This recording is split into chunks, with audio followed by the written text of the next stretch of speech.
In the unfortunate event of a car breakdown that leaves you stranded, it's very useful to have a kit of tools and supplies, which you should keep in your car at all times. An emergency kit can mean the difference between being stranded waiting for help and being able to get right back on the road. Here is a list of important supplies to always keep in your car.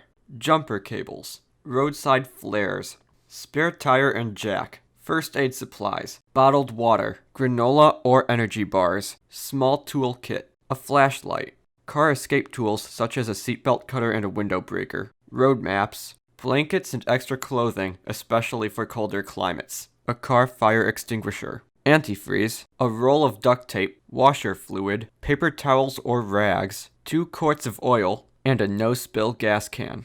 You can often find these items being sold as kits online or at automotive stores.